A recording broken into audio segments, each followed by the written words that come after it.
So, Coach Noah Revoy, you were just explaining to me something I'd like you to repeat for the audience, which is I was explaining that that it used to be that I tend to use terms of endearment a lot because I was raised my mother's French, right?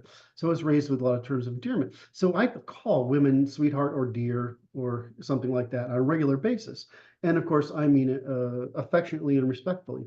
Um, and personally, because I tend to personalize everything. That's how I work, right? So you and I said, but this is changing, and I'm not getting that same feminist reaction I would get from some subset of women.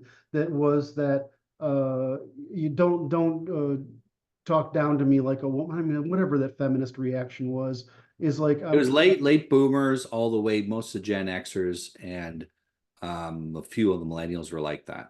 so what happened? What's changed? You said you think you understand. Well, what I'm seeing now in the younger women, so under millennial is a Gen Z.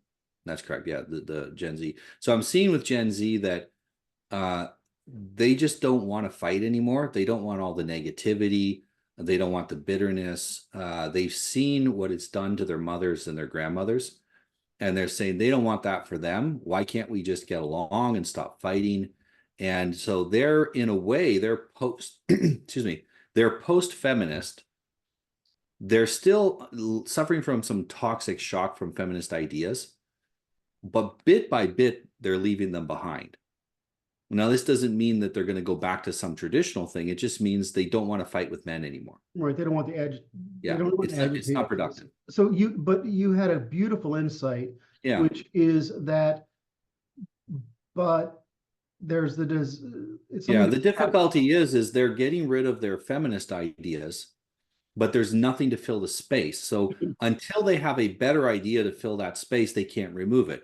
So imagine if your understanding of male-female relationships is a feminist one, and you realize that doesn't work, you can't fully let it go until you have something better to replace it with. And so it's the job of people like us to replace that with something better, more mature, more healthy, and to give that to them. And what I've unfortunately seen in the manosphere is they've replaced the unhealthy feminist male-female relationship with an unhealthy, I don't know what you call it. It's not really even red pill because it's more like a black pill version of relationships. And both of those are toxic in opposite ways. And neither of them are attractive to younger women. Most younger women, I'm finding now, it's like a return to the sweet. They remind me more of my grandmother in the fact that they tend to be sweet and pleasant and easy to get along with and calm. Just not fighting you. Yeah, they just don't want to fight anymore.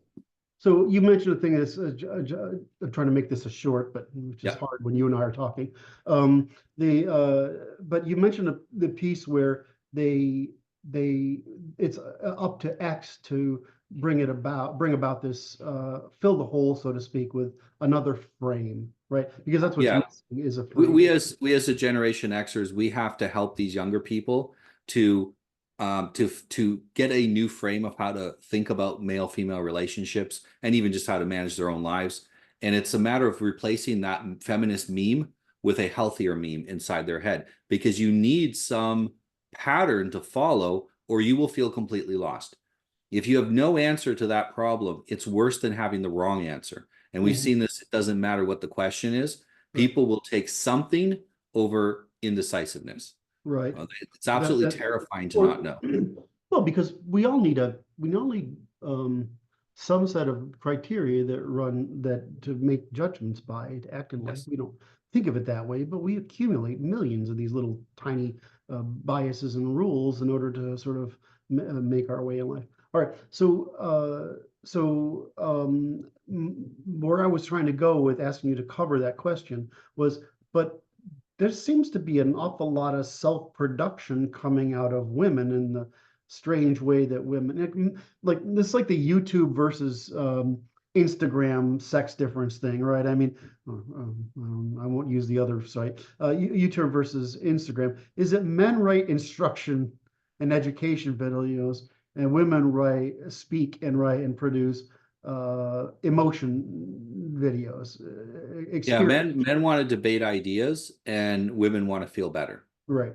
And they so want to make other people feel feel better too. better. And that's not a flaw.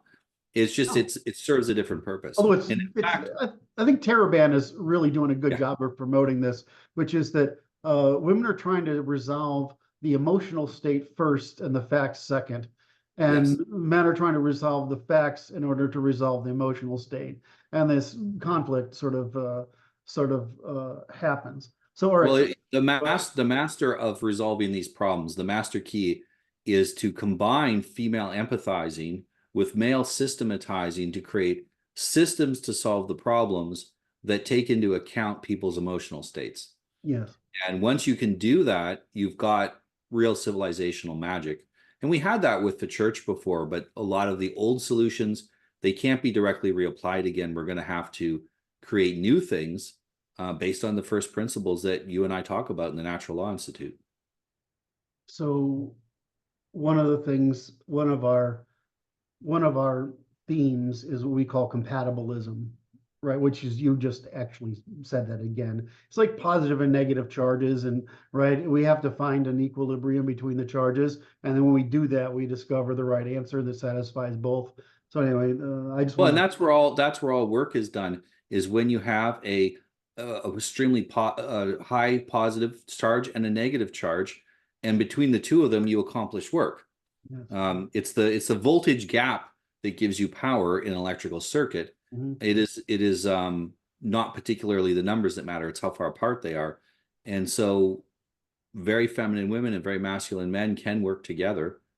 They have to find out how to make Wonderful. that difference turn into energy, Mhm. which produces work.